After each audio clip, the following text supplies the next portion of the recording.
नमस्कार दोस्तों, स्वागत है आपका आज के मुख्य समाचारों में। जी हां दोस्तों, आपको यहां पर देखने को मिलेंगी सुबह से लेकर शाम तक की तमाम बड़ी खबरें मुख्य समाचार ब्रेकिंग न्यूज अपडेट्स के रूप में। तो चलिए दोस्तों, जान लेते हैं आज की पहली बड़ी खबर। लाहौर, कराची, रावलपिंडी समेत 9 शहरों पर ड्रोन अटैक। भारत ने 3 एयर डिफेंस सिस्टम तबाह किए। पाकिस्तान का दावा, 25 ड्रोन मार गिराए। जी हां दोस्तों, भारत ने पाकिस्तान में 3 शहरों में हेडक्वार्टर 9 एयर डिफेंस सिस्टम तबाह कर दिए हैं। न्यूज एजेंसी ने सूत्रों के हवाले से यह जानकारी दी है। भारत ने पाकिस्तान में इजरायली ड्रोन हार्पी से हमला किया है। इससे पहले पाकिस्तानी सेना के प्रवक्ता लेफ्टिनेंट जनरल अहमद शरीफ चौधरी ने कहा कि लाहौर, रावलपिंडी, कराची समेत कई शहरों पर ड्रोन हमले हुए हैं। पाकिस्तानी सेना 9 जगहों पर कम से कम 25 भारतीय ड्रोन को गिराने में सफल हुई है। प्रवक्ता ने कहा कि एक और ड्रोन को नुकसान पहुंचाने में कामयाबी मिली है। चौधरी के मुताबिक गुरुवार को लाहौर में हुए ड्रोन हमले में पाकिस्तानी सेना के 4 जवान घायल हुए हैं। वहीं मियानों में एक शख्स की मौत हुई है। चलिए दोस्तों, जान लेते हैं अगली खबर। कर्नल सोफिया बोली, पाकिस्तान को मुंह तोड़ जवाब दिया। लाहौर में एयर डिफेंस सिस्टम उड़ा दिया क्योंकि हमारे 15 सैन्य ठिकानों पर हमले किए गए थे।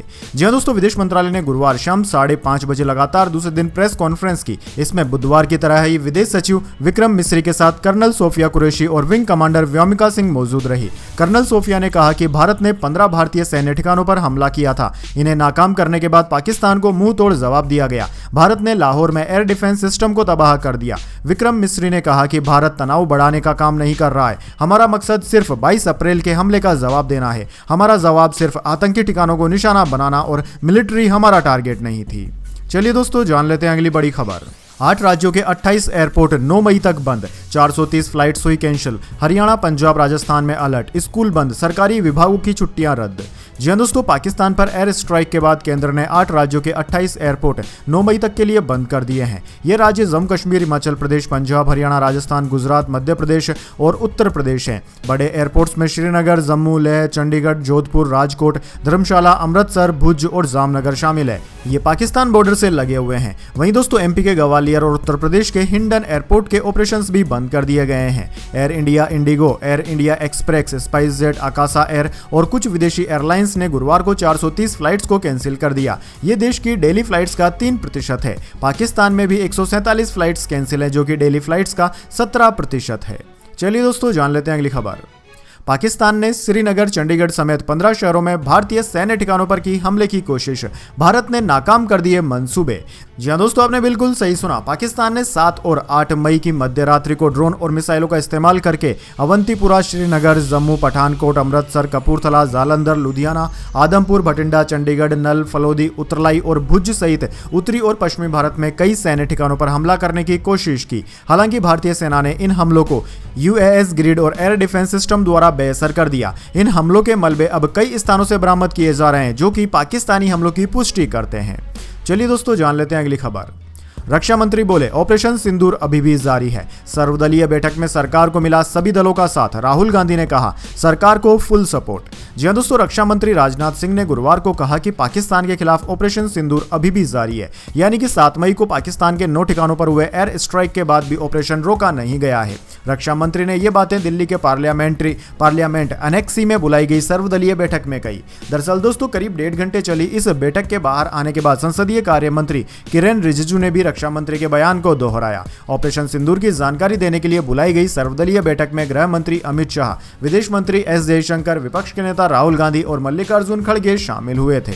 दोस्तों, आपकी जानकारी के लिए बता दें, बैठक में बताया गया है कि ऑपरेशन सिंदूर में 100 से ज्यादा आतंकवादी मारे गए हैं। ऑपरेशन अभी भी जारी है, इसलिए सटीक संख्या बताना मुश्किल है। पाकिस्तान ने उकसाया तो फिर कार्यवाही करेंगे। चलिए दोस्तों, जान लेते हैं अगली खबर।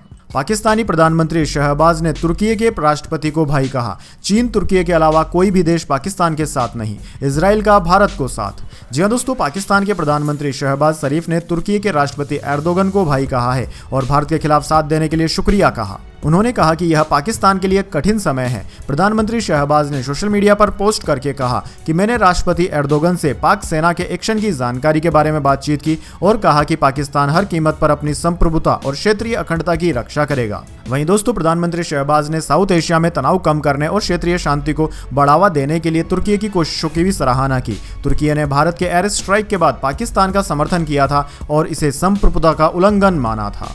चलिए दोस्तों, जान लेते हैं अगली खबर। देश के 244 शहरों में 12 मिनट ब्लैकआउट किया। मॉक ड्रिल में हमले से बचने के तरीके सिखाए। युद्ध के हालात से निपटने की तैयारी।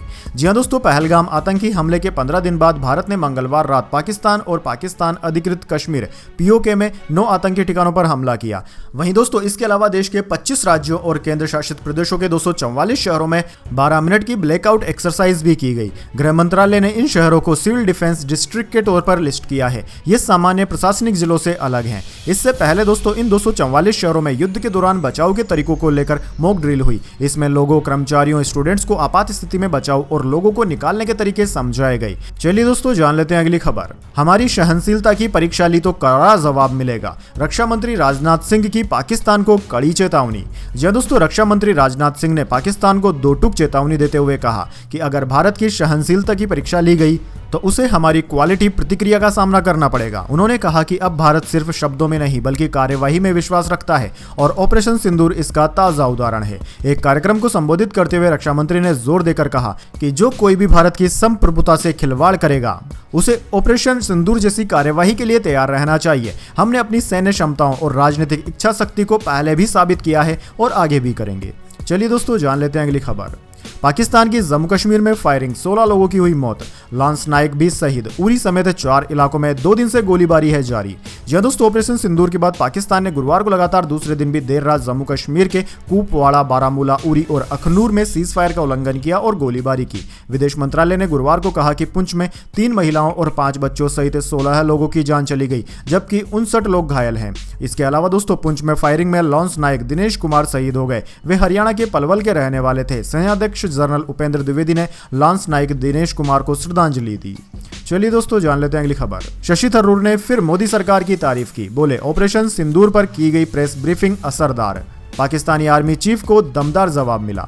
जी हां दोस्तों, कांग्रेस सांसद शशि थरूर ने एक बार फिर मोदी सरकार की तारीफ की है। शशि थरूर ने भारत सरकार की ओर से ऑपरेशन सिंदूर पर की गई प्रेस ब्रीफिंग को पाकिस्तान और दुनिया के लिए मजबूत संदेश बताया। उन्होंने कहा कि प्रेस ब्रीफिंग में विदेश सचिव विक्रांत मिस्री, कर्नल सोफिया कुरैशी और विंग कमांडर व्योमिका सिंह की मौजूदगी ने साबित कर दिया कि यह लड़ाई हिंदू मुस्लिम नहीं बल्कि आतंक के खिलाफ भारत की एकता की लड़ाई है।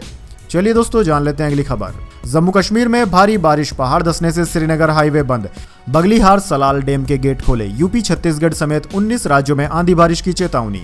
दोस्तों, जम्मू कश्मीर में भारी बारिश के चलते गुरुवार को कई जगह लैंडस्लाइड और मड स्लाइड हुई। रामबन में Jammu Srinagar national highway NH-44 पर कीचड़ जमा होने से ट्रैफिक बंद कर दिया गया। उधर दोस्तों, ट्रैफिक डिपार्टमेंट के अनुसार सड़क सुबह 7:30 बजे से ही बंद है। कई वाहन कीचड़ में फंसे हुए हैं, उन्हें निकाला जा रहा है। भारी बारिश के चलते चुनाव नदी पर रामबन में बने बगलीहार डैम के 2 गेट और रियासी में सलाल डैम का 1 गेट खोल दिया गया। दोनों डैम पहलगाम हमले के बाद बंद कर दिए गए थे। भारतीय मौसम विज्ञान विभाग ने 11 मई तक केंद्र शासित प्रदेश के कुछ इलाकों में हल्की से मध्यम बारिश और तेज हवाएं चलने का अनुमान लगाया है। कुछ इलाकों में भारी बारिश से भूस्खलन और मड स्लाइड की भी आशंका है। इसके अलावा दोस्तों, मौसम विज्ञान विभाग ने आज यूपी, छत्तीसगढ़ समेत 19 राज्यों में आंधी और बारिश की चेतावनी जारी की है। मध्य प्रदेश और राजस्थान के 22 जिलों में बारिश का अनुमान है। MP के 6 जिलों में ओले गिरने का भी अनुमान है। इसके अलावा दोस्तों, IMD ने 10 मई तक पूर्वी भारत यानी कि बिहार, झारखंड, ओडिशा और पश्चिम बंगाल में तापमान में 3 से 5 डिग्री तक की गिरावट का अनुमान लगाया है। चलिए दोस्तों, जान लेते हैं अगली खबर। बाराबंकी में पकड़ी गई बांग्लादेशी महिला टूरिस्ट वीजा पर आई थी भारत। स्थानीय से शादी कर मां बनी, वीजा खत्म होने के बाद भी नहीं लौटी। जी दोस्तों, उत्तर प्रदेश के बाराबंकी जिले में पुलिस ने एक बांग्लादेशी महिला को हिरासत में लिया है। यह महिला अवैध रूप से यहां रह रही थी, जिसकी पहचान असमुल खान के रूप में हुई है। असमुल टूरिस्ट वीजा पर भारत आई थी। बाद में उसने एक स्थानीय व्यक्ति से शादी कर ली थी। पुलिस अधिकारियों ने बताया कि खुफिया ब्यूरो और अन्य जांच एजेंसियों ने उससे पूछताछ की है। सलमान नामक एक स्थानीय व्यक्ति जो वर्तमान में दुबई में है, वहां उसने एक बांग्लादेशी नागरिक से दोस्ती की थी। उस बांग्लादेशी ने वहां अपनी बहन असमुल की शादी सलमान से तय कर दी थी। चलिए दोस्तों, जान लेते हैं अगली खबर। बेकाबू पिकअप खाई में गिरी, 4 बच्चों सहित 5 की मौत, 15 लोग घायल। बहन के घर मायरा लेकर जा रहा था परिवार। जी हां दोस्तों, राजसमंद में एक पिकअप बेकाबू होकर 20 फीट गहरी खाई में गिर गया। हादसे में 4 बच्चों सहित 5 लोगों की मौत की खबर है। करीब 15 लोग घायल हो गए हैं। हादसा भीम थाना क्षेत्र में मंगलवार रात करीब 7:30 बजे हुआ। सभी घायलों को भीम के सरकारी हॉस्पिटल पहुंचाया गया है। इनमें से गंभीर हालत होने पर 9 लोगों को ब्यावर रेफर कर दिया गया। चलिए दोस्तों, जान लेते हैं अगली खबर। कराची से लाहौर तक सब धुआं धुआं, पाकिस्तान की नापाक कोशिश का भारत ने दिया तगड़ा जवाब। जी हां दोस्तों, भारत ने पाकिस्तान में आतंकी ठिकानों के खिलाफ ऑपरेशन सिंदूर को अंजाम दिया था। इसके बाद से पाकिस्तान बौखलाया हुआ है। अब दोस्तों, पाकिस्तान ने भारत के 15 शहरों को निशाना बनाकर हमले की कोशिश की, जिसके जवाब में भारतीय वायुसेना के S-400 एयर डिफेंस सिस्टम ने हर हमले को नाकाम कर दिया। भारत की जवाबी कार्रवाई में रावलपिंडी, लाहौर और कराची जैसे प्रमुख शहरों को भारी नुकसान पहुंचा है। कराची में रहने वाले एक शख्स ने बताया कि सुबह 10 बजे के करीब कोई ड्रोन आया और सीधे छत से टकरा गया। इसके बाद पूरी छत टूट गई और गड्ढा हो गया। स्थानीय के मुताबिक इसके बाद कराची में ब्लैकआउट कर दिया गया क्योंकि बिजली के तारों को भी नुकसान पहुंचा था। चलिए दोस्तों, जान लेते हैं अगली बड़ी खबर। राफेल का मजाक उड़ाने वाले अजय राय पर हुई FIR। वाराणसी में खिलौने पर नींबू मिर्ची लटकाई थी, पाकिस्तान में रातों रात वायरल हो गए थे।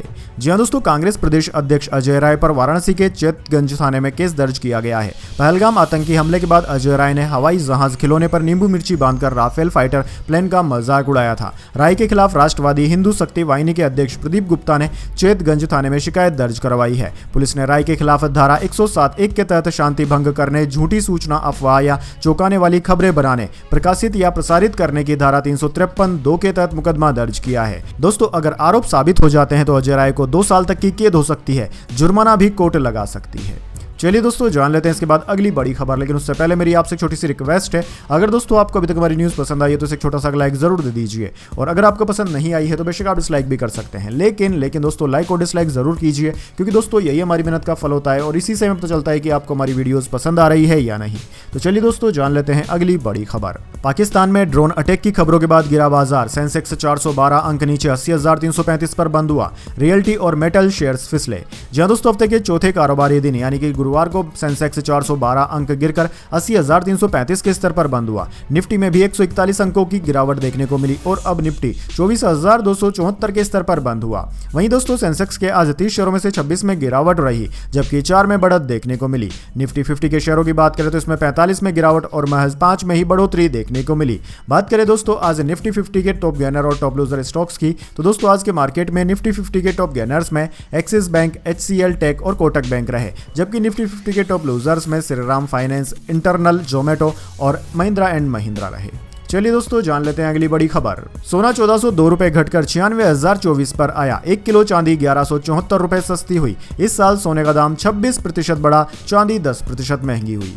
जी दोस्तों, सोने के दाम में आज 8 मई को गिरावट देखने को मिली। Indian bullion and jeweller association के अनुसार 10 ग्राम 24 कैरेट सोने का दाम 1402 रुपए घटकर 96,024 रुपए पर आ गया। कल इसकी कीमत 97,426 रुपए प्रति 10 ग्राम थी।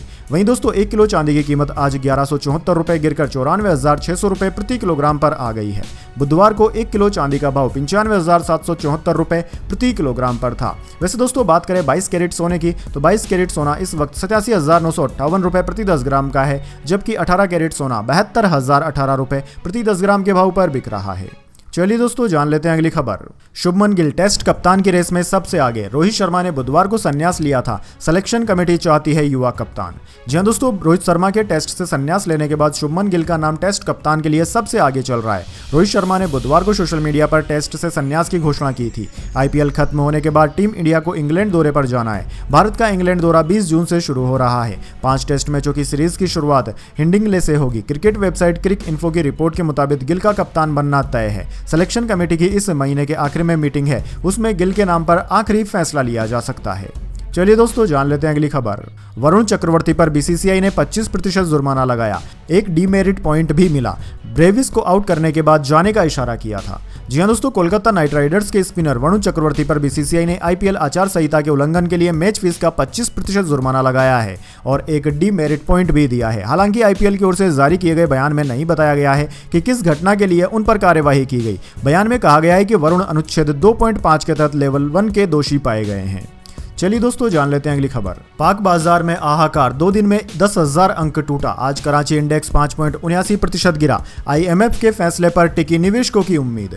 जी हां दोस्तों, पहलगाम हमले के जवाब में भारत की ओर से की गई एयर स्ट्राइक के बाद 8 मई को पाकिस्तान के शेयर बाजार में करीब 6% की गिरावट देखने को मिली। कराची 100 इंडेक्स 6,482 अंक यानी कि लगभग 6% गिरकर 1,03,526 के स्तर पर बंद हुआ। गिरावट के कारण दिन में ट्रेडिंग 1 घंटे रोकनी भी पड़ी थी। हालांकि बाद में इसे फिर से चालू किया गया। कल भी बाजार में 3,559 अंक यानी कि लगभग 3% से ज्यादा की गिरावट रही थी। यानी कि दोस्तों पाकिस्तान का बाजार 2 दिन में करीब 10,000 पॉइंट्स गिर चुका है। पाकिस्तान में निवेशकों की नजर अब IMF यानी कि इंटरनेशनल मॉनेटरी फंड के डिसीजन पर है। इसमें IMF यह तय करेगा कि पाकिस्तान को दी जाने वाली फंडिंग फैसिलिटी का विस्तार करना है या नहीं। चलिए दोस्तों जान लेते हैं अगली खबर।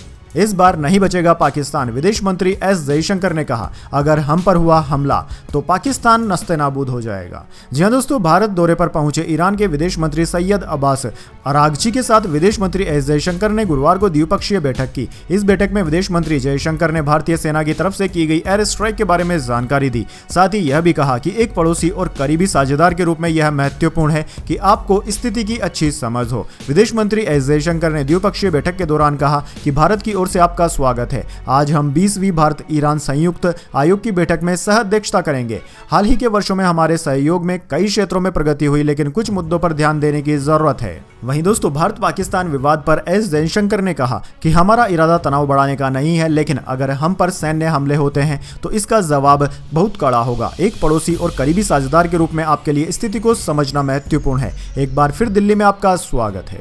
चलिए दोस्तों जान लेते हैं अगली बड़ी खबर। मध्य प्रदेश में पटवारी गृह तहसील में नहीं कर सकेंगे नौकरी, नई तबादला नीति जारी। लोकायुक्त केस वालों का नहीं होगा ट्रांसफर।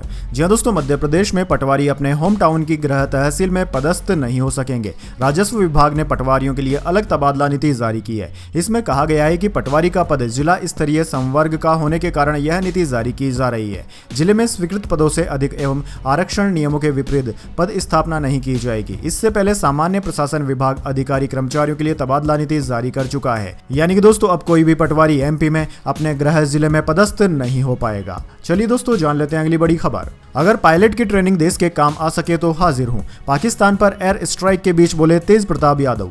जी हां दोस्तों, पहलगाम आतंकी हमले के बाद भारत ने पाकिस्तान में घुसकर ऑपरेशन सिंदूर के तहत एयर स्ट्राइक की है। इसमें कई आतंकी ठिकानों को तबाह कर दिया गया। इस कार्रवाई के बाद देश भर में देशभक्ति और जोश का माहौल है। इसी बीच राष्ट्रीय जनता दल RJD नेता और बिहार के पूर्व मुख्यमंत्री लालू प्रसाद यादव के बेटे तेज प्रताप यादव का एक बयान सोशल मीडिया पर वायरल हो गया। दरअसल दोस्तों तेज प्रताप यादव ने अपने सोशल मीडिया हैंडल X पर लिखी पोस्ट में कहा कि पायलट की ट्रेनिंग अगर देश के काम आ सकती है तो मैं तेज प्रताप यादव हर समय देश की सेवा के लिए तत्पर हूं। आपको बता दूं कि मैं भी पायलट की ट्रेनिंग ले चुका हूं और देश के लिए मेरी जान भी चली जाए तो इसमें अपने आप को मैं भाग्यशाली समझूंगा। जय हिंद। इस पोस्ट के साथ तेज प्रताप यादव ने ट्रेनिंग के दिनों की तस्वीर और लाइसेंस की फोटो भी शेयर की है।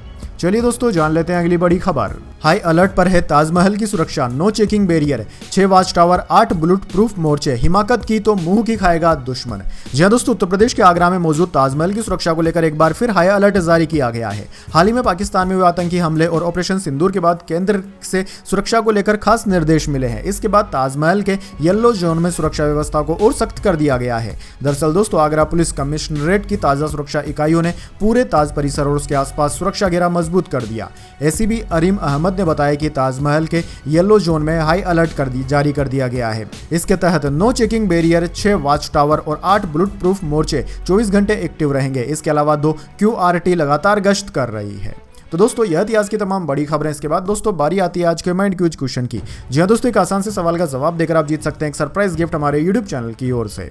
तो दोस्तों आज का सवाल आपकी स्क्रीन पर आ चुका है। पाकिस्तान सबसे ज्यादा सैन्य उपकरण कौन से देश से खरीदता है? जी हां दोस्तों, अगर आप जानते हैं इस सवाल का जवाब कि पाकिस्तान सैन्य उपकरण कौन से देश से खरीदता है तो जल्दी से उस देश का नाम कमेंट बॉक्स में लिख दीजिए। अगर दोस्तों आपका जवाब होता है एकदम सही और आप चुन जाते हैं लकी विजेता के रूप में तो आपको मिल सकता है एक सरप्राइज गिफ्ट हमारे YouTube चैनल की ओर से। तो दोस्तों जल्दी से अपना उत्तर कमेंट बॉक्स में लिख दीजिए, वीडियो को लाइक कर लीजिए और चैनल को सब्सक्राइब करके बेल आइकन भी दबा लीजिए। धन्यवाद। वंदे मातरम। जय हिंद, जय भारत।